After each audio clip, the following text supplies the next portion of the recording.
Hello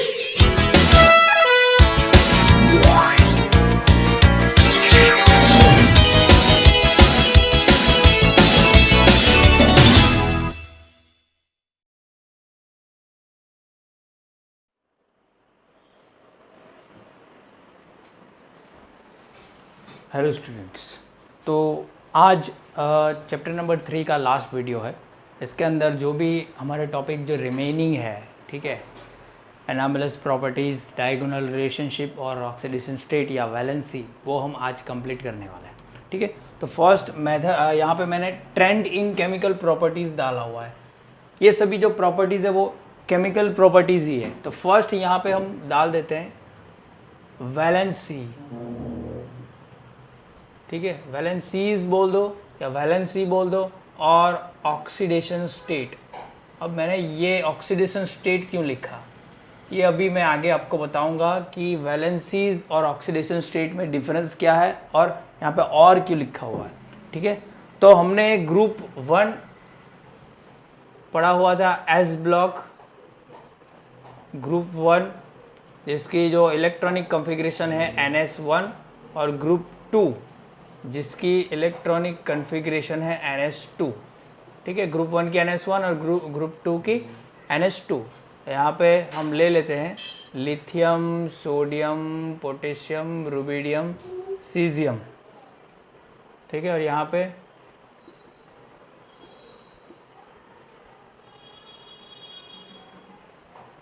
ठीक है, ये ग्रुप 1 है। ये यहाँ पे इलेक्ट्रॉनिक कॉन्फ़िगरेशन मैं लिख रहा हूँ यहाँ पे। ठीक है, ये एस ब्लॉक है। ये क्या है? S block. अभी डी ब्लॉक की ज़रूरत है नहीं हमको समझने के लिए, तो यहाँ पे हम सीधे डी ब्लॉक पी ब्लॉक ले लेते हैं। पी ब्लॉक यहाँ पे ग्रुप 13, फिर ग्रुप 14, फिर ग्रुप 15, ग्रुप 16, ग्रुप 17। ठीक है, तो इसकी इलेक्ट्रॉनिक कॉन्फ़िगरेशन क्या हो गई? NS2 NP1, NS2 NP2, एक एक इलेक्ट्रॉन P में बढ़ाते जाओगे, NS2 NP3, NS2 NP4 और NS2 NP5। ठीक है, 18 की ज़रूरत है नहीं, यहाँ पे हमको वैलेंसी के बारे में पढ़ना है ना, इसीलिए। तो boron, carbon, nitrogen, oxygen, fluorine. ठीक है,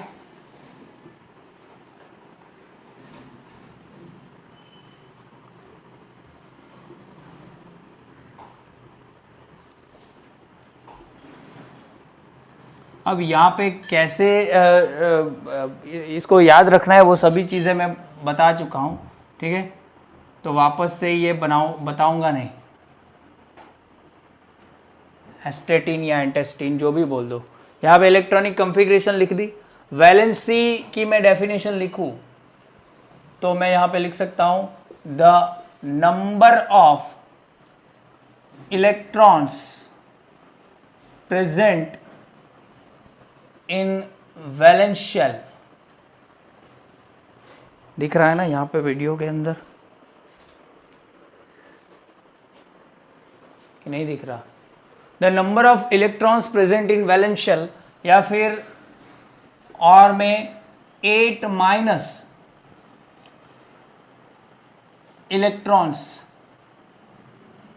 प्रेजेंट इन वैलेंस शेल। अब ऐसा क्यों लिखा अभी समझाता हूँ।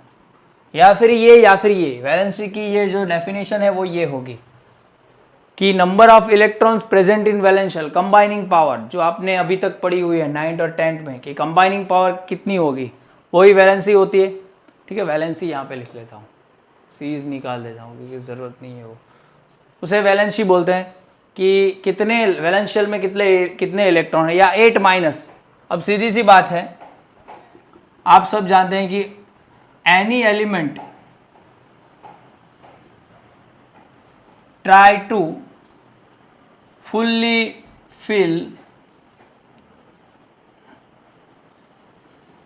tries to fully fill its octet। 8 electron की जो ऑक्टेट है वो कंप्लीट करेगा, इसीलिए मैंने यहाँ पे 8 माइनस लिखा हुआ है। ठीक है, तो यहाँ पे वैलेंसीज क्या होगी, वैलेंसी, तो यहां पे मैं ऊपर यहां पे लिखूंगा वैलेंसी, ठीक है। तो ग्रुप 1 है तो वैलेंस शेल में एक इलेक्ट्रॉन है, इसकी वैलेंसी 1 होगी। 2 है तो इसकी वैलेंसी 2 होगी। 3 है, 2 और ये 1 3, तो ये 3 होगी, क्योंकि एक पूरा ये शेल ही होगा, ये पूरा शेल होता है, सेकंड शेल होता है ना, इसीलिए ये अभी पूरे सेकंड शेल के ही ये सेकंड शेल है, ठीक है। ये सेकंड, ये थर्ड, ये फोर्थ, ये फिफ्थ, ये सिक्स्थ और ये सेवंथ। जितने नीचे जाओगे तो उतने शेल बढ़ते जाएंगे। तो यहां तक first, group 1, group 2 and group 13 have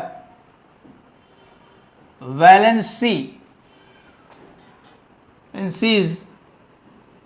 of 1, 2 and 3 respectively. Number of electron present in valence shell, valence shell में जो इलेक्ट्रॉन प्रेजेंट है उतनी क्या होगी, वैलेंसी होगी। तो ग्रुप 1 से लेके 3 तक जो है वो ग्रुप ये जो वैलेंसी होगी वो 3 होगी, ठीक है। जैसे कि अगर मान लो कि मैं यहाँ पे बोरॉन की बात कर लूँ, ठीक है, बोरॉन, तो बोरॉन का जो एटॉमिक नंबर है वो क्या होता है, 5 होता है। तो इसकी इलेक्ट्रॉनिक कॉन्फ़िगरेशन क्या होगी, electronic configuration 1s², 2s², 2p1, ठीक है। पहला शेल में एक ही सब शेल, ये पहला शेल, फर्स्ट शेल, ये दूसरा शेल, सेकंड शेल जिसमें 2 सब शेल, ठीक है। तो अभी लास्ट शेल कौन सा है, ये है, कितने इलेक्ट्रॉन है, 2 और 1, 3। शेल कैसे पता चलेगा, ये नंबर, प्रिंसिपल क्वांटम नंबर से शेल पता चलेगा।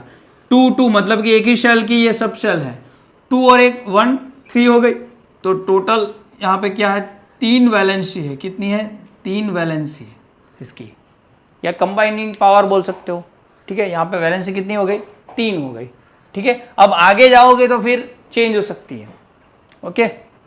वैसे ही आगे जाओगे तो अभी 4 है, फिर यहाँ पे 5, यहाँ पे 6, यहाँ पे 7, ठीक है। समझ में आया, क्लियर हो। वैलेंसी है number of electrons present in last shell, ठीक है, ऐसी हो सकती है। अब क्योंकि मैंने यहां पे लिखा हुआ है कि 8 minus electron present in valence shell, तो ये क्यों लिखा मैंने, वो यहां से पता चलेगा। ये तो सिर्फ मैंने ऐसे ही बता दिया कि number of electron present in valence shell, मतलब कि यहां पे क्या होगी, 4 5 6 7, ठीक है। लेकिन यहां पे मैंने दूसरी डेफिनेशन भी लिखी हुई है, 8 minus electron present in valence shell.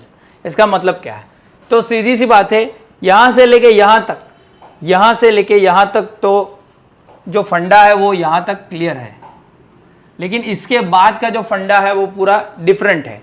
क्यों, सीधी सी बात है, कार्बन का जो हम देखें इलेक्ट्रॉनिक एटॉमिक नंबर क्या है, 6 है। इलेक्ट्रॉनिक कॉन्फ़िगरेशन क्या होगी, 1s², 2s², 2p2, ठीक है। ये फर्स्ट शेल, ये दूसरा शेल। अब एक बात समझो, यहां पे 1 कैसे आया, ये 1 कैसे आया, यहां पे 3।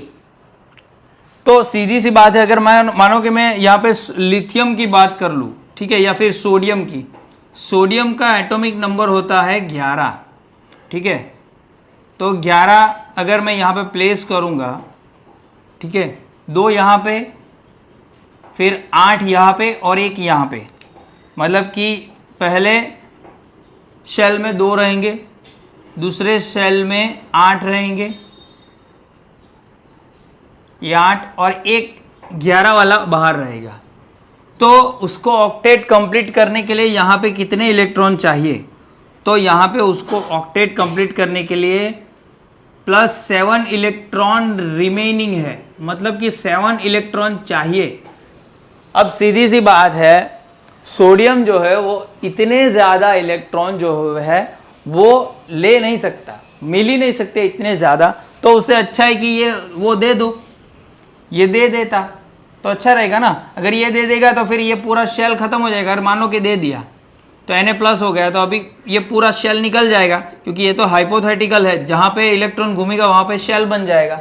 अभी ये इलेक्ट्रॉन ही नहीं रहा तो यहाँ पे शेल क्या रहेगा? अभी आउटर शेल क्या हो गया? वैलेंस शेल इसका ये हो गया, सेकंड हो गया, तो इसकी ऑक्टेट कंप्लीट है, तो कंप्लीट है, मतलब कि Na+ जो है वो क्या हो गया? स्टेबल हो गया। क्या हो गया? स्टेबल हो गया ना। तो इसीलिए इसकी जो वैलेंसी है वो 1 है। ठीक है, यहां पे जाओगे तो बेरिलियम जो है उसका भी ऐसा ही है, उसका एटॉमिक नंबर 4 है, तो वो क्या करेगा? अभी इसको कितने चाहिए? Na²। इसको कितने इलेक्ट्रॉन चाहिए? इसको कंप्लीट करने के लिए कितने इलेक्ट्रॉन चाहिए?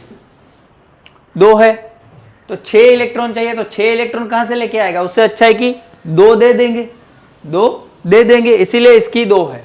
ठीक है, यहां पे भी ऐसा ही है, मैंने आपको बोला था ना सक्सेसिव आयनाइजेशन एंथैल्पी 3 तक इलेक्ट्रॉन दे सकता है, तो ये 3 है, तो 5 लेने से अच्छा है कि 3 दे दो। 5 लेने से अच्छा है कि 3 दे दो, तो ऑक्टेट वापस जो पहली वाली ऑक्टेट होगी वो कंप्लीट होगी ना, उसकी जो इनर शेल होगा वो पूरा कंप्लीट होगा। इसीलिए इसकी, चलो इसकी देख लेते हैं। अभी ये बोरॉन है, बोरॉन, तो इसका एटॉमिक नंबर क्या होगा? 5। तो ये इनर शेल डाला, ये पहला शेल, ये दूसरा शेल और ये तीसरा शेल। ठीक है, ये पहला शेल, दूसरा शेल और तीसरा शेल। चलो इलेक्ट्रॉन इसमें हम डालेंगे, ये 2 इलेक्ट्रॉन यहाँ पे आ गए, 2 इलेक्ट्रॉन। ठीक है, फिर ये मुझे लगता है सेकंड की ज़रूरत ही नहीं हो पड़ेगी, थर्ड की। 2 यहाँ पे आ गए, 3 यहाँ पे आ गए, इसका 5 है, तो ये हो गया। अब मुझे बताओ कि यहाँ पे ये ऑक्टेट कंप्लीट करने, यहाँ पे 8 इलेक्ट्रॉन डालने के लिए यहाँ पे 5 इलेक्ट्रॉन चाहिए, 5 इसके अंदर। उससे अच्छा है कि ये 3 दे दो, ये 3 दे दोगे तो ये पूरा तो कंप्लीट ही है, तो स्टेबल हो जाएगा ना, तो B3+ स्टेबल हो जाएगा बोरॉन। समझ में आ रहा है ना? इसीलिए यहाँ पे ये इसकी वैलेंसी कितनी है? 3 है। क्या है? 3 है। लेकिन अब जो फंडा है वो पूरा क्लियर, मतलब कि पूरा चेंज हो रहा है, क्योंकि यहाँ पे क्या हो रहा है कि अभी 4 आ गया, तो कार्बन के पास यहाँ पे 4 इलेक्ट्रॉन है, मतलब कि कार्बन का न्यूक्लियस बना दूं मैं, ये फर्स्ट शेल, ये सेकंड शेल। ठीक है, तो 2 इलेक्ट्रॉन इसमें, ठीक है, 2 इलेक्ट्रॉन इसमें और दूसरे में कितने? 1 2 3 4 6 हो गए। अब उसको ऑक्टेट कंप्लीट करने के लिए कितने इलेक्ट्रॉन चाहिए? 4 इलेक्ट्रॉन चाहिए। कितने चाहिए? 4। या तो फिर 4 लेगा या फिर 4 देगा। अब सीधी सी बात है, आपने देखा हुआ है कि यहां से लेफ्ट टू राइट आप जाओगे तो इफेक्टिव न्यूक्लियर चार्ज बढ़ता है। ठीक है, क्यों? क्योंकि एटॉमिक रेडियस डिक्रीज होता है, तो जितना एटॉमिक रेडियस डिक्रीज होगा उतना इलेक्ट्रॉन जो है वो एटम के पास आएगा और उतना अट्रैक्शन फोर्स ज्यादा लगेगा, इसीलिए इफेक्टिव न्यूक्लियर चार्ज ज्यादा होगा। ठीक है, तो अब सीधी सी बात है, कार्बन क्या बोलेगा? मैं 4, अगर 3 होते तो मान भी लेता, लेकिन 4 इलेक्ट्रॉन कैसे दूं? उससे अच्छा है कि मैं 4 ले लूं या फिर शेयरिंग कर दूं। तो ये जो फैमिली है, ये जो ग्रुप 14 वाली फैमिली है, ठीक है,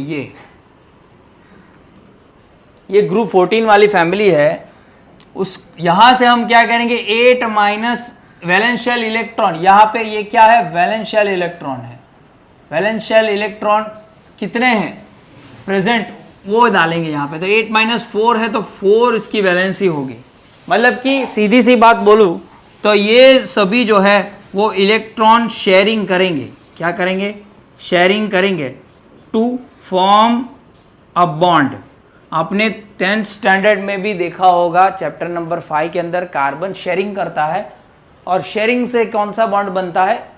कोवेलेंट बॉन्ड बनता है। ठीक है, फॉर्म अ बॉन्ड, या फिर यहां पे मैं लिख देता हूं form a covalent bond. It is a covalent bond, okay, by sharing of electron this group 14 elements form covalent bond. ये ना तो फिर देंगे या फिर लेंगे, सिर्फ शेयरिंग करेंगे। मैं सिर्फ शेयरिंग करूंगा, अपने दूंगा भी नहीं। जैसे कि अगर मान लो कि कोई एग्जाम के अंदर आपकी पेन जो है वो खत्म हो गई है, तो आप अपने फ्रेंड के पास से पेन मांग रहे हो, तो वो एक शेयरिंग हो गई। ऐसा नहीं है कि उसने दे ही दी, आप पेपर ख़त्म करके वापस उसको दे दोगे, इट्स टाइप ऑफ शेयरिंग, ठीक है। तो एक इतने टाइम तक कोवेलेंट बॉन्ड बन गया अपने फ्रेंड के साथ आपका, ठीक है, समझ में आया, क्लियर हुआ। तो ये लोग क्या करेंगे, शेयरिंग करेंगे, कोवेलेंट बॉन्ड बनाएंगे। अगर इनकी बात करूं, अगर ये इनकी बात करूं तो ये डोनेट करेंगे, डोनेट इलेक्ट्रॉन्स टू फॉर्म, क्या फॉर्म करेंगे, आयनिक बॉन्ड्स। क्या फॉर्म करेंगे, आयनिक बॉन्ड्स फॉर्म करेंगे। क्या बॉन्ड फॉर्म करेंगे, आयनिक्स। अभी किसी को देंगे तो वो खुद पॉजिटिव हो जाएंगे और सामने वाला नेगेटिव हो जाएगा। अगर ऐसा कुछ होगा तो क्या हो जाएगा, क्या होगा, पॉजिटिव और नेगेटिव हो जाएगा। और पॉजिटिव नेगेटिव जो है वो इलेक्ट्रोस्टैटिक फोर्स ऑफ अट्रैक्शन से आयन बन जाएंगे, एक पॉजिटिव और एक नेगेटिव। तो जो आयन के बीच जो बॉन्ड बनता है वो आयनिक बॉन्ड बोला जाता है, ठीक है, समझ में आया। मेटल्स जो है ऑलवेज, मेटल्स जो होते हैं वो ऑलवेज इलेक्ट्रॉन डोनेट करते हैं। ये जो है वो पूरे मेटल्स है, क्या है, मेटल्स है, क्या है, मेटल्स, समझ में आया। इनकी तो बात छोड़ दो, ये ग्रुप 13 की, लेकिन यहाँ पे इन दोनों की मैं बात करूँ तो ऑलमोस्ट ये लोग आयनिक बॉन्ड्स ही बनाते हैं, ठीक है। थोड़े एक्सेप्शनल केसेस हैं, ये दो कोवेलेंट नेचर भी शो करते हैं, लेकिन ये अभी आगे देखेंगे। इतना यहाँ तक समझो कि मेटल जो है सभी वो क्या करते हैं, इलेक्ट्रॉन डोनेट करते हैं। क्या करते हैं, इलेक्ट्रॉन डोनेट करते हैं, ठीक है, समझ में आया। अब इसकी बात करूँ तो सीधी सी बात है, 5 इलेक्ट्रॉन है तो 3 इलेक्ट्रॉन चाहिए, मतलब कि देने से अच्छा है कि ले लो इलेक्ट्रॉन।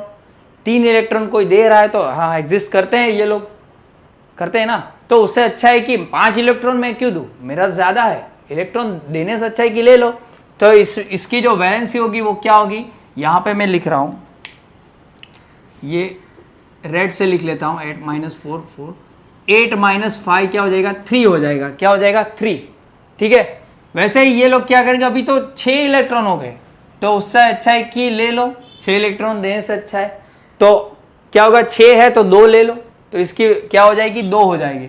और इनकी तो बात ही मत करो, ये तो 1 इलेक्ट्रॉन ही चाहिए, तो ये लोग तो ले ही लेंगे, क्योंकि आउटर शेल में 1 ही इलेक्ट्रॉन उनको चाहिए। अगर मान लो कि मैं फ्लोरीन की बात कर रहा हूँ, फ्लोरीन का एटॉमिक नंबर क्या होता है, 9, Z = 9, ठीक है। तो 1s², 2s², 2p, यहाँ पे क्या हो गया, 5, ठीक है।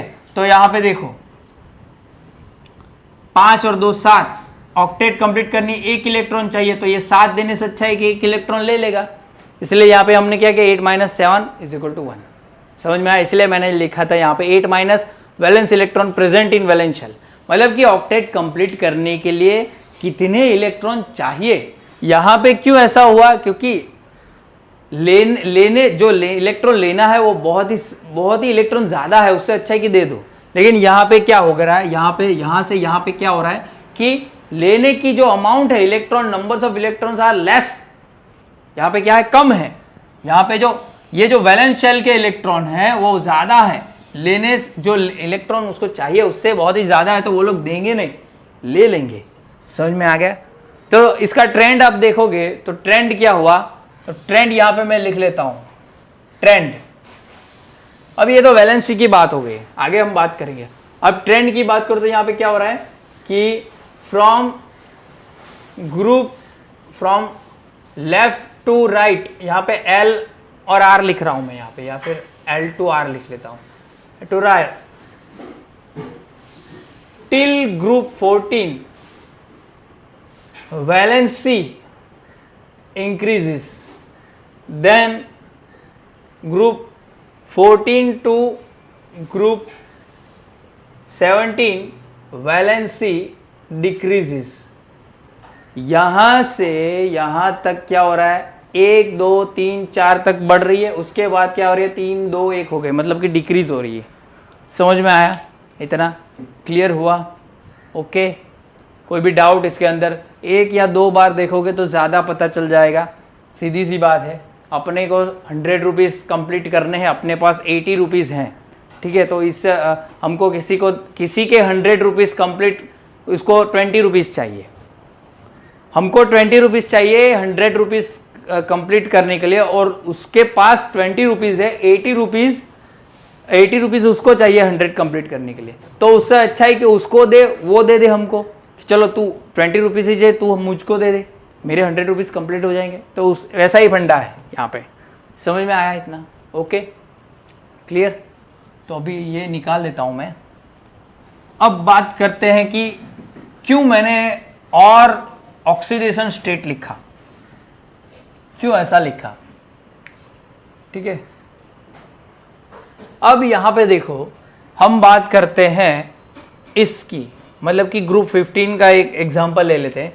कोई भी ऐसा नहीं है कि कुछ भी, लेकिन जो यहाँ पे मतलब कि डी ब्लॉक की जरूरत नहीं है, लेकिन यहाँ पे पी ब्लॉक में यहाँ पे मैं एग्जांपल लेता हूँ।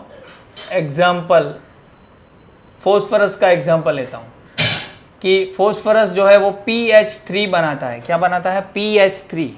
ठीक है, या फिर ले लो आप PCl3 बनाता है, PCl3। कैसे? तो फॉस्फोरस का ऑक्सीडेशन स्टेट वैलेंसी क्या है? 3 है, 3 है ना। और यहाँ पे देखो क्लोरीन का क्या है? 1 है।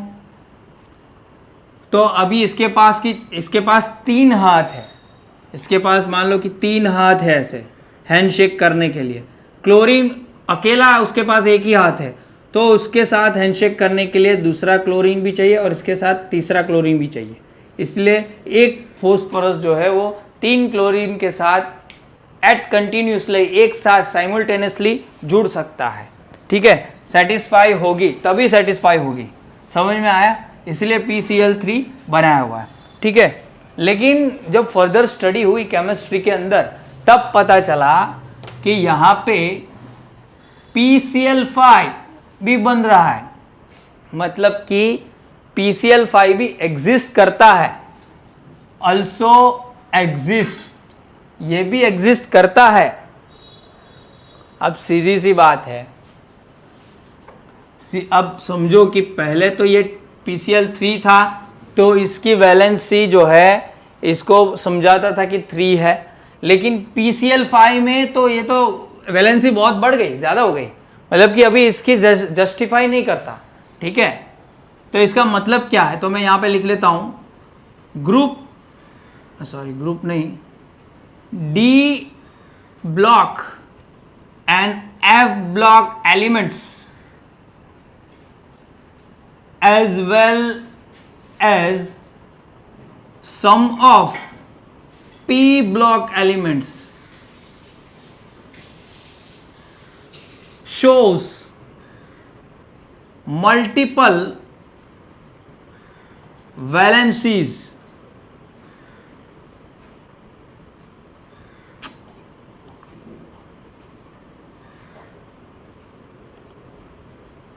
in the compound।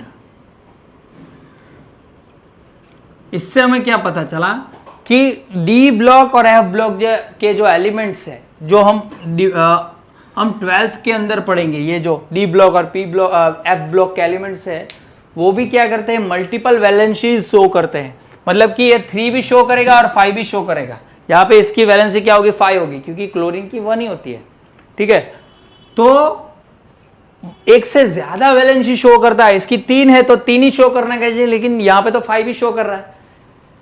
तो एलिमेंट्स डी और एफ ब्लॉक के एलिमेंट्स तो शो करते ही है, लेकिन सम ऑफ पी ब्लॉक के एलिमेंट्स, ये पी ब्लॉक है, तो ये पी ब्लॉक के एलिमेंट्स में ये बहुत सारे ऐसे हैं कि एक से ज्यादा वैलेंसी शो करते हैं। ठीक है, और इसी वजह से मल्टीपल वैलेंसी शो करते हैं।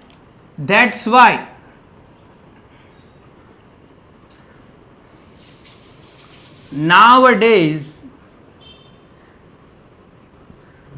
nowadays valency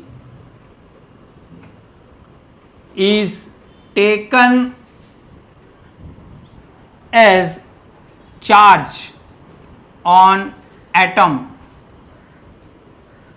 कंसिडर लिख लेते हैं यहाँ पे, उससे अच्छा है consider as charge on atom. Charge मतलब कि पॉजिटिव या नेगेटिव चार्ज होगा।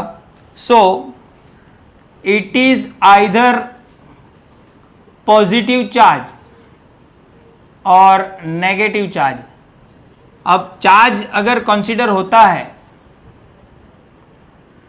अरे यार नेगेटिव चार्ज, अब चार्ज अगर कंसीडर करोगे, वैलेंसी को एज अ चार्ज लोगे आप, तो चार्ज या तो पॉजिटिव हो या तो नेगेटिव होगा। ठीक है, मतलब कि यहाँ पे फॉस्फोरस की वैलेंसी अगर यहाँ पे हमने 3 ली थी और यहाँ पे 1 थी, इसलिए इसके 3 एटम इसके साथ जुड़े हुए थे इस मॉलिक्यूल के अंदर, और इसके अंदर इसकी 5 है और यहाँ पे 1 है, तो यहाँ पे 5 इसके साथ जुड़े हुए हैं एक के साथ। तो अभी एज अ चार्ज लोगे आप, एज अ चार्ज लोगे तो यहाँ पे या तो फिर यहाँ पे हमने 3 लिया था, या तो फिर पॉजिटिव होगा या नेगेटिव होगा। यहाँ पे 1 लिया है, या तो फिर पॉजिटिव होगा या नेगेटिव होगा, ठीक है। और यहाँ पे क्या होगा, ये 5 लिया वो पॉजिटिव होगा या नेगेटिव होगा, और यहाँ पे 1 होगा वो पॉजिटिव होगा कि नेगेटिव होगा, ठीक है। वो किस पे डिपेंड करेगा। So the charge depends upon electronegativity of an element.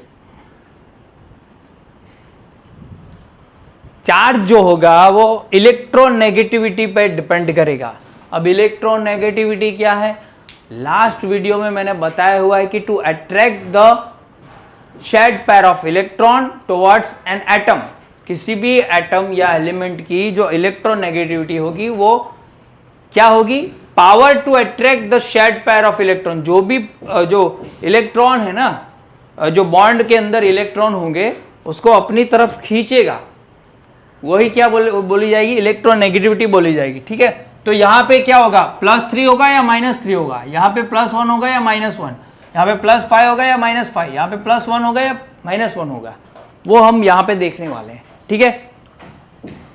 So it is now called as oxidation state. और ये जो चार्ज वाला जो भी वैलेंसी होगी उसे क्या बोलेंगे, ऑक्सीडेशन स्टेट बोलेंगे, ठीक है। क्या बोलेंगे, ऑक्सीडेशन स्टेट बोलेंगे।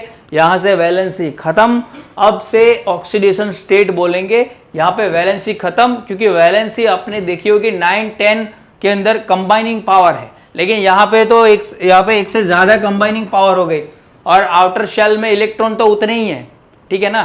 तो यहाँ पे क्या होगा कि पूरा कंसेप्ट ये नेम ही चेंज कर दिया, ऑक्सीडेशन स्टेट हो गया। तो अभी से आप अब इसकी ये जो पूरी इसकी डिटेल में जो इसकी स्टडी होगी वो हम पार्ट 2 के अंदर रेडॉक्स रिएक्शन में पढ़ेंगे, ठीक है। लेकिन यहाँ जो है वो हमको इतना ही याद रखना है कि वैलेंसी को नेम अलग कर दिया। वैलेंसी तो है ही number of electron in outer shell, लेकिन ऑक्सीडेशन स्टेट जो है वो एज अ चार्ज जो है वो शो होता है, या फिर वो पॉजिटिव होगा या फिर नेगेटिव होगा, ठीक है। वो किस पर डिपेंड करेगा, वो पर्टिकुलर मॉलिक्यूल या कंपाउंड के अंदर एटम जो भी होंगे उसकी इलेक्ट्रोनेगेटिविटी क्या है, ठीक है, उस पर डिपेंड करेगा। समझ में आया इतना, ओके। तो ये नोट करो, उसके आगे हम चलते हैं।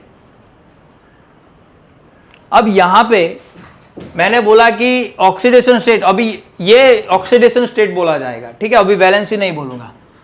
तो यहां पे क्या होगा, तो पहले मैंने आपको बोला कि यहां पे +5 होगा या -5 होगा, वो हम देख लेते हैं कैसे बताएंगे, ठीक है। तो यहां पे आप देखो PCl3, ठीक है। इसका मैं अगर स्ट्रक्चर बनाऊं, अभी केमिकल बॉन्डिंग में आएगा, लेकिन यहां पे मैं ऐसा बना देता हूं आपको समझाने के लिए, ठीक है। कि मान लो कि ऐसा कुछ स्ट्रक्चर होगा, यहाँ पे जो है वो एक बॉन्ड बनाया होगा, ठीक है, ऐसा बॉन्ड बनाया होगा। एक बॉन्ड बनाने के लिए 2 इलेक्ट्रॉन चाहिए, ठीक है, 2 इलेक्ट्रॉन चाहिए। एक फॉस्फोरस का होगा, एक क्लोरीन का होगा, मतलब कि एक कोवेलेंट बॉन्ड होगा। सीधी सी बात है, ये क्या होगा, बाय शेयरिंग ऑफ इलेक्ट्रॉन है, यहाँ पे by sharing of electrons, that means covalent bond होगा। ये मैं बोल देता हूँ, यहाँ पे क्या है, कोवेलेंट बॉन्ड होगा। अब सीधी सी बात है, क्लोरीन, मैंने आगे बोला था कि अगले वीडियो में फोन याद रखना, इसकी इलेक्ट्रोनेगेटिविटी 4 है सबसे ज्यादा, इसकी 3.5 और इसकी 3, इसके बाद जो भी आएगी उसकी कम आएगी, ठीक है। इसकी भी क्या होगी, 2.8 या 2.5 समथिंग होगी, जो भी होगी, ठीक है। तो अब सीधी सी बात है, क्लोरीन की कितनी है, देखो यहाँ पे, सॉरी यहाँ पे फ्लोरीन की, यहाँ पे होगी क्लोरीन की 3 होगी, कितनी होगी, 3, ठीक है। तो यहाँ पे इसकी जो इलेक्ट्रोनेगेटिविटी होगी उससे ज्यादा किसकी होगी, क्लोरीन की होगी। क्यों, क्योंकि ग्रुप 17 जो हमने देखा था, इस ग्रुप की जो इलेक्ट्रोनेगेटिविटी है सबसे ज्यादा होती है पूरे पीरियोडिक टेबल में, मैंने बोला था, ठीक है। और यहाँ पे फोस्फरस से इसकी ज़्यादा होगी, क्योंकि फ्लोरीन के नज़दीक ज़्यादा है ना, तो इसकी क्लोरीन की इलेक्ट्रोनेगेटिविटी ज़्यादा होगी।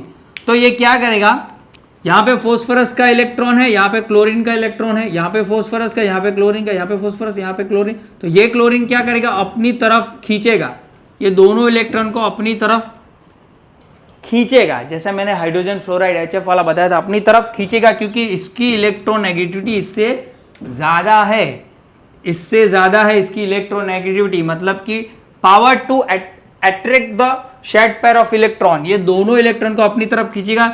इसलिए स्लाइटली क्या होगा, ये स्लाइटली इलेक्ट्रॉन थोड़े अब क्लोरीन के नज़दीक होंगे, इसलिए इसके पास पार्शियल नेगेटिव चार्ज आ जाएगा। इसको क्या बोलते हैं, पार्शियल नेगेटिव चार्ज।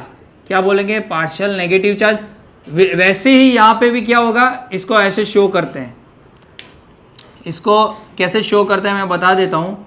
ऐसे शो करते हैं, एरो ऐसे बताते हैं कि ये जो है वो इलेक्ट्रॉन क्लोरीन खींच रहा है, ठीक है। तो यहाँ पे भी पार्शियल नेगेटिव चार्ज, यहाँ पे भी पार्शियल नेगेटिव चार्ज, क्योंकि ये इलेक्ट्रॉन इसकी तरफ थोड़ा आ गया है, तो यहाँ पे कौन सा चार्ज आ जाएगा, पार्शियल पॉजिटिव चार्ज आ जाएगा। समझ में आया, क्लियर हुआ, ओके। अब ऑक्सीडेशन स्टेट की डेफिनेशन क्या है, मैंने बोला कि ऑक्सीडेशन स्टेट बोला है इसको, तो ऑक्सीडेशन स्टेट की डेफिनेशन क्या है, तो मैं यहां पे लिख लेता हूं, the charge present on an atom when all associated atoms are removed. अब समझो, यहां से मैं इस क्लोरीन को निकाल दूंगा, ठीक है, इस क्लोरीन को निकाल दूंगा, तो ये क्लोरीन क्या करेगा, ये जो फोस्फरस का बॉन्ड के अंदर जो इलेक्ट्रॉन है उसको लेके भी चला जाएगा ये, क्योंकि ये अपनी तरफ खींचा हुआ है, तो ये पूरा लेके चला जाएगा, ठीक है। अगर ये फोस्फरस का इलेक्ट्रॉन लेके चला जाएगा तो फोस्फरस पे कौन सा चार्ज आ जाएगा, +1 चार्ज आ जाएगा, क्योंकि इलेक्ट्रॉन लेके चला गया ना, इसकी इलेक्ट्रॉन नेगेटिविटी ज्यादा है। इसलिए अगर फोस्फरस से इसकी यहाँ पे जो भी एटम होता उसकी इलेक्ट्रॉन नेगेटिविटी कम होती, तो यहाँ पे पार्शियल नेगेटिव चार्ज होता, लेकिन क्योंकि इसकी इलेक्ट्रॉन नेगेटिविटी ज्यादा है तो वो अपनी तरफ इलेक्ट्रॉन को खींचेगा। अगर यहाँ से हम निकाल देंगे तो इसका इलेक्ट्रॉन भी ये लेके चला जाएगा, खुद लेके चला जाएगा। समझ में आ रहा है, ओके। अब इसकी बात करूं मैं, इसकी बात, तो अगर इसको निकालेंगे तो ये भी फोस्फरस का इलेक्ट्रॉन लेके चला जाएगा, तो कौन सा +1 चार्ज एक और बढ़ गया। अब ये इसकी बात करो तो ये भी एक इलेक्ट्रॉन फोस्फरस का लेके चला जाएगा, मतलब कि एक +1 चार्ज, एक इलेक्ट्रॉन गया तो +1 चार्ज आएगा। सोडियम का हमने देखा था ना, अभी तीनों इलेक्ट्रॉन चले गए तो टोटल कितने हो गए, +3 चार्ज हो गए। कितने हो गए, +3 चार्ज। समझ में आ रहा है, क्लियर हुआ, ओके। मैंने क्या लिखा, the charge present on an atom when all associated atoms are removed. जब चार्ज प्रेजेंट होगा, कब, जब ऑल एसोसिएटेड एटम्स हम निकाल देंगे तब। अब यहां पे कितना चार्ज आ गया, +3 आ गया। इन पे क्या होगा, क्योंकि एक इलेक्ट्रॉन ले लिया तो इस पे -1 चार्ज, इस पे -1 चार्ज, इस पे -1 चार्ज। समझ में आ रहा है। तो यहाँ पे PCl3 में ऑक्सीडेशन स्टेट क्या हो गई, इसकी +3 और इसकी -1, क्लोरीन की एक की -1, तो 3 की क्या होगी, -3 होगी, ठीक है। समझ में आया। तो इसको क्या बोलेंगे, क्या बोलेंगे, ऑक्सीडेशन स्टेट बोलेंगे। किस पे डिपेंड करेगा, इलेक्ट्रोनेगेटिविटी पे। किस पे डिपेंड करेगा, depends on electronegativity of elements, कि नेगेटिव होगा या पॉजिटिव होगा। उसी तरीके से अगर मैं PCl5 की बात करूं, PCl5 की, तो सीधी सी बात है, PCl5 में क्या होगा, Cl Cl, यहाँ पे Cl और यहाँ पे Cl, ठीक है। सभी क्या करेंगे, अपनी तरफ, क्योंकि इलेक्ट्रोनेगेटिविटी ज्यादा है तो अपनी तरफ खींचेंगे, खींचेंगे ना। तो इस पे नेगेटिव चार्ज, इस पे नेगेटिव, इस पे नेगेटिव, नेगेटिव नेगेटिव, कितने हो गए, 1 2 3 4 5 इलेक्ट्रॉन यहां से ले लेंगे तो इस पे क्या चार्ज आ जाएगा, +5। तो इस पे +5 चार्ज होगा, इस पे -1 चार्ज। ये ऑक्सीडेशन स्टेट हो गया PCl5 के अंदर, समझ में आ रहा है? ओके, तो ये डेफिनेशन हो गई, the charge present on an atom when all associated atoms are removed. और वैलेंसी की तो बात मैंने बोल चुका हूं मैं यहाँ पे कि number of electrons present in valence shell, ठीक है। तो वैलेंसी और ऑक्सीडेशन स्टेट में ये डिफरेंस है, वैलेंसी कभी भी पॉजिटिव और नेगेटिव नहीं हो सकती। मेरी बात ये समझ लेना कि वैलेंसी जो है वो कभी भी पॉजिटिव और नेगेटिव नहीं हो सकती, वो number of electrons in a valence shell, last shell के अंदर जो भी इलेक्ट्रॉन होंगे वो वैलेंसी होती है, वो कंबाइनिंग पावर बोली जाती थी 9-10 के अंदर। लेकिन यहां पे कंसेप्ट चेंज हो गया because of some of elements shows multiple valencies, so the new concept are come and उसका नाम क्या है? Oxidation state. किसे बोलते हैं oxidation state? Charge present on an atom when all associated atoms are removed. और चार्ज ऑक्सीडेशन स्टेट जो है वो पॉजिटिव या फिर नेगेटिव हो सकता है, और एक ही एलिमेंट जो है वो एक से ज्यादा ऑक्सीडेशन स्टेट शो कर सकते हैं। जैसे कि आपने देखा होगा या नहीं देखा होगा, मैं यहां पे बता देता हूं, Fe2+ भी शो करता है और Fe3+ भी शो करता है, ठीक है। इसको क्या बोलते हैं? इसको फेरस बोलते हैं, इसको क्या बोलते हैं? इसको फेरिक बोलते हैं। क्या बोलते हैं? फेरिक। और इसको फेरस बोलते हैं, ठीक है। अगर ये शो करेगा तो यहाँ पे FeO बनेगा, अगर ये शो करेगा तो क्या बनेगा? Fe2O3 बनेगा, ठीक है। दो अलग अलग ऑक्साइड बना सकता है iron, because of they it shows multiple oxidation state. Iron कहाँ का एलिमेंट है? डी ब्लॉक का एलिमेंट है। कहाँ का है? डी ब्लॉक का एलिमेंट है। समझ में आ गया? ओके, तो ऑक्सीडेशन स्टेट जो है, अब से हम ऑक्सीडेशन स्टेट के बारे में ही बात करेंगे, ठीक है। इतना क्लियर हुआ? तो नोट करो, आगे दो जो टॉपिक है वो हम पढ़ने वाले हैं। तो यहां पे जो सेकंड प्रॉपर्टी है वो है anomalous properties of first element. इसका मतलब क्या है? Of the group. यहां पे मैं लिख लेता हूं ऑफ द ग्रुप। चलो हम पहले क्या करते हैं कि एलिमेंट लिख लेते हैं।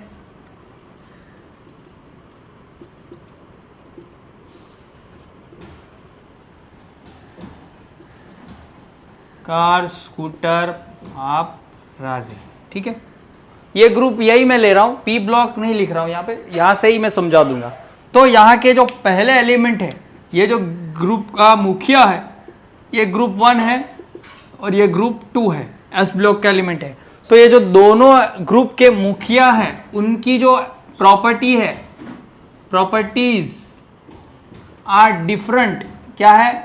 डिफरेंट प्रॉपर्टी है। किनसे? बाकी के जो अपने ग्रुप के जो एलिमेंट्स है उन सब से। कैसे? ये जो एलिमेंट है यहां पे एस ब्लॉक की मैं बात करूं, these elements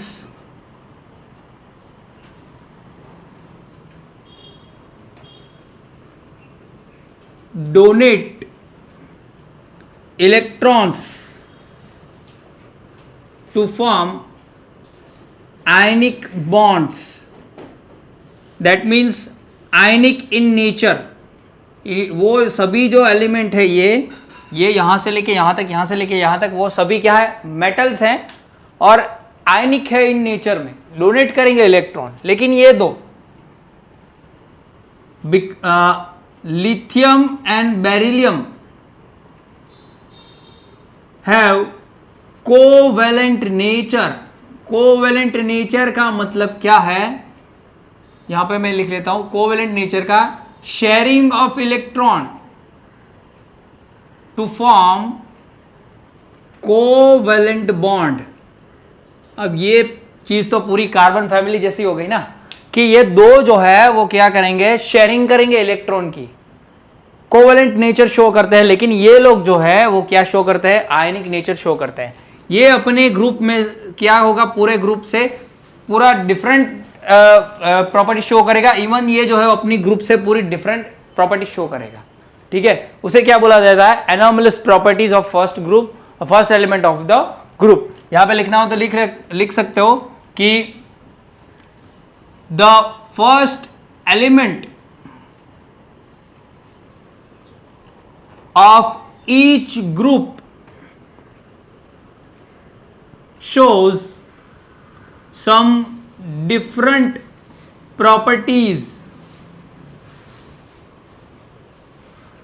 some different properties as compared to other elements of their respective groups,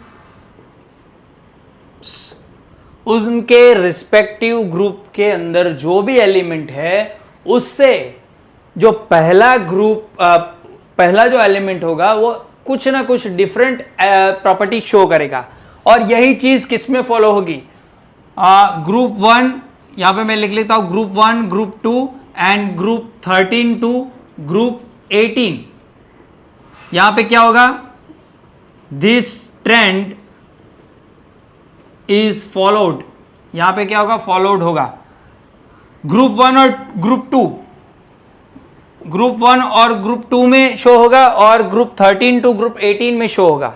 ठीक है, समझ में आया? Okay, clear? ये इनके इस ग्रुप के अंदर ये बात शो होगी जिसे anomalous properties of first element of the group बोला जाता है। ठीक है, अगर ग्रुप 13 और ग्रुप 18 की बात करूं मैं, ठीक है, तो यहां पे मैं बता देता हूं ग्रुप 14, ग्रुप 15 और ग्रुप 16 की मैं बात करूं, कार्बन फैमिली है ना, ये कार्बन फैमिली है। काशी गए संत प्रभु, नाना पाटेकर ऐश्वर्या सब बिगड़े, और ओ सावधानी से टी ओ। ठीक है, तो यहां पे ये जो कार्बन, नाइट्रोजन, ऑक्सीजन जो है ना, वो पूरी डिफरेंट प्रॉपर्टी शो करते हैं इन सभी से अपने रिस्पेक्टिव ग्रुप के अंदर। कैसे? यहां पे मैं लिख लेता हूं, in group 14, group 15, group 16, carbon, nitrogen and oxygen forms double bond and triple bond which is p pi with each other or with self। इसका मतलब क्या है? ये जो कार्बन, नाइट्रोजन और ऑक्सीजन जो है ना, वो डबल बॉन्ड या ट्रिपल बॉन्ड बनाते हैं। कौन से? P pi bond. अब पी पाई बॉन्ड का मतलब क्या है वो आगे मैं समझाऊंगा, लेकिन अभी आपको सिर्फ याद रखना है कि पी पाई बॉन्ड होता है। मतलब कि अब जब आप केमिकल बॉन्डिंग में आप पढ़ोगे ना, तब आपको समझ में आएगा कि पाई बॉन्ड और सिग्मा बॉन्ड होता है। ठीक है, और पी मतलब कि पी ऑर्बिटल के बीच होगा। पी ऑर्बिटल तो आप पढ़ ही चुके हो कि एस ऑर्बिटल, पी ऑर्बिटल। ठीक है ना, पी सब शेल की जो भी ऑर्बिटल होती है, जो कि पी के अंदर 3 होती है। ठीक है, तो उसके अंदर कुछ ना कुछ बॉन्ड बनता होगा, इसलिए इसे पी पाई बॉन्ड बोला जाता है। जैसे कि कार्बन अपने कार्बन के साथ डबल बॉन्ड बनाएगा, या फिर ऑक्सीजन के साथ डबल बॉन्ड बनाएगा, या फिर नाइट्रोजन के साथ ट्रिपल बॉन्ड बनाएगा। ठीक है, या फिर ये वापस बाद में लिखेंगे। फिर कार्बन के साथ ट्रिपल बॉन्ड बनाएगा, या फिर नाइट्रोजन के साथ ट्रिपल बॉन्ड बनाएगा, या फिर नाइट्रोजन खुद अपने साथ ट्रिपल बॉन्ड बनाएगा, या फिर ऑक्सीजन भी अपने साथ डबल बॉन्ड बनाएगा। ठीक है, ये चीज जो है ये लोग ही फॉलो, मतलब कि ये लोग ही शो करते हैं। ये बाकी के जो ये सभी अपने रिस्पेक्टिव ग्रुप के एलिमेंट है ना, वो कुछ शो नहीं करते हैं। ये तो इसे भी anomalous property of first element of the group बोला जाएगा। ठीक है, समझ में आया इतना? ओके, तो ये नोट करो। इसके बाद जो लास्ट जो है उसके बारे में टॉपिक, उसके बारे में बात करेंगे। ठीक है, ये नोट करो। अच्छा, एक बात और, क्यों ऐसा होता है, ये लोग ऐसा क्यों करते हैं? तो यहां पे मैं रीजन लिख लेता हूं। रीजन दिया होगा या नहीं दिया होगा, यहां पे मैं लिख लेता हूं। Because of small size, small atomic size, because of small atomic size लिख लेता हूं तो अच्छा रहेगा। एटॉमिक साइज, इन सभी की जो एटॉमिक साइज होती है वो अपने रिस्पेक्टिव ग्रुप में बहुत ही कम होती है। तो atomic size that means high, अगर साइज कम होगी तो हाई आयनाइजेशन एनर्जी होगी। ठीक है, हाई इलेक्ट्रोनेगेटिविटी होगी। ठीक है, फिर हाई इफेक्टिव न्यूक्लियर चार्ज होगा। और एक लास्ट चीज जो आप आगे भी पढ़ोगे, absence of D and F orbitals. उनके पास क्या नहीं होता? डी और एफ ऑर्बिटल नहीं होता है। अभी ये समझ में नहीं आया तो इसकी इलेक्ट्रॉनिक कॉन्फ़िगरेशन लिख लो। इसके अंदर डी ऑर्बिटल नहीं होगा, इसके अंदर भी डी ऑर्बिटल नहीं होगा। इन सभी के पास जो है वो d ऑर्बिटल नहीं है, d और f ऑर्बिटल है ही नहीं, इन सभी के पास नहीं है, इन सब के पास। इसके नीचे जैसे आप जाओगे ना तो d और f ऑर्बिटल दिखाई देंगे, इलेक्ट्रॉन उसके अंदर दिखाई देंगे, लेकिन ये सभी पहले एलिमेंट है ना उसके पास कोई d और f ऑर्बिटल नहीं है। अभी साइज कम है तो आयनाइजेशन एनर्जी क्या होगी, ज्यादा होगी, इलेक्ट्रॉन नेगेटिविटी ज्यादा होगी, और इन सभी की वजह से क्या हो रहा है कि ये सभी जो है वो ज्यादा मतलब कि ये प्रॉपर्टी अलग से शो करते हैं। अब सीधी सी बात है, ये लोग जो है उनकी साइज कम है तो न्यूक्लियस के बहुत ही नजदीक होगा इलेक्ट्रॉन, तो ज्यादा पकड़ के रखेगा, तो वो देगा नहीं लेकिन क्या करेगा, शेयरिंग करेगा कार्बन की तरह। इसीलिए ये प्रॉपर्टी पूरी शो डिफरेंटली करते हैं, इसीलिए एनोमलस प्रॉपर्टीज बोला गया है। ठीक है, तो इसको नोट करो, फिर आगे हम डायगोनल रिलेशनशिप के बारे में पढ़ेंगे। अब ये जो थर्ड है वो है डायगोनल रिलेशनशिप। इसका मतलब यह है कि अगर मान लो कि मैं यहां पे लिख लूं nitrogen oxygen fluorine,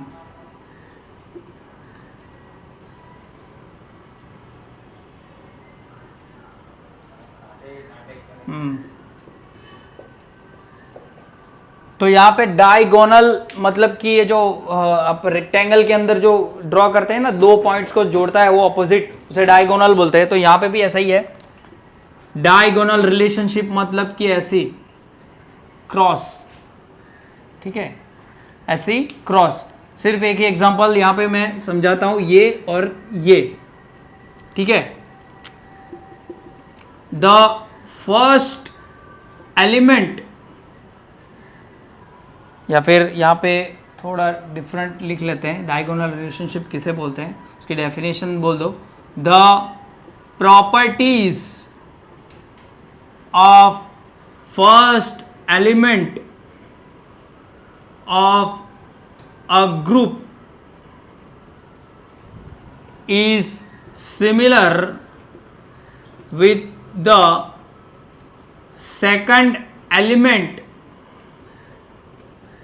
of its corresponding group, मतलब कि बाजू वाला ग्रुप, उसके बाजू वाला, is called diagonal relationship।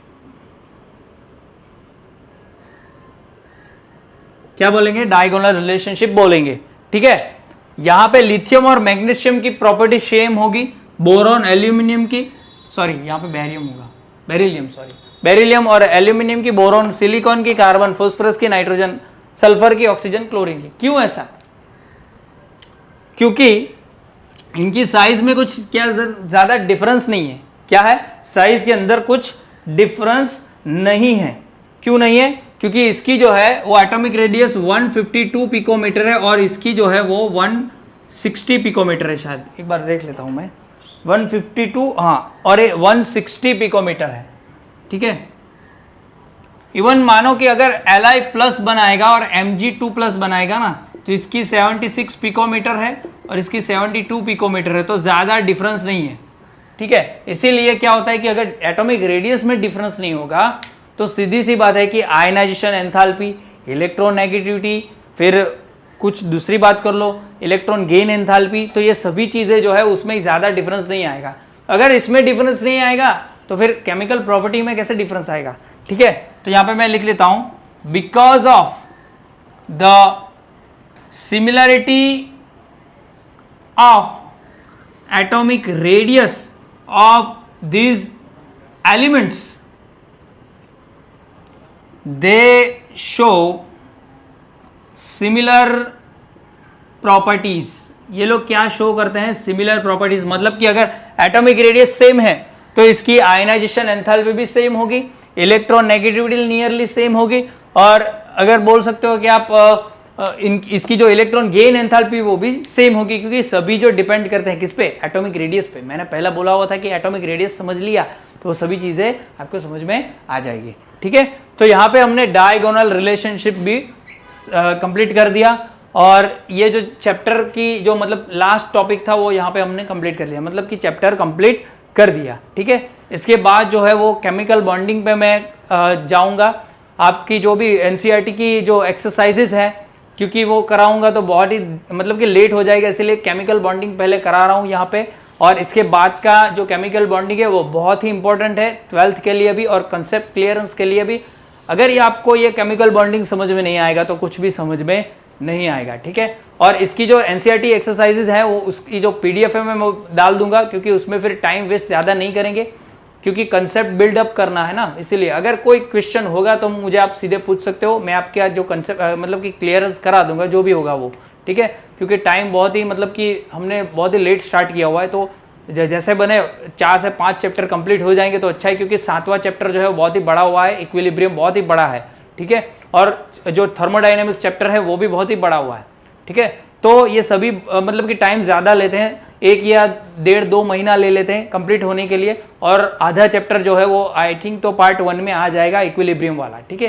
तो इसके बाद के चैप्टर है वो बहुत ही इंपॉर्टेंट है। पार्ट 2 के जो चैप्टर है redox reaction, S block, P block, फिर ऑर्गेनिक वाला एक चैप्टर है, ठीक है। एनवायरमेंटल केमिस्ट्री इतना ज़्यादा मतलब कि वो इतना वेटेज नहीं है, लेकिन वो भी थोड़ा सा इंपॉर्टेंट है हमारे सराउंडिंग को जानने के लिए, एटमॉस्फेयर को जानने के लिए।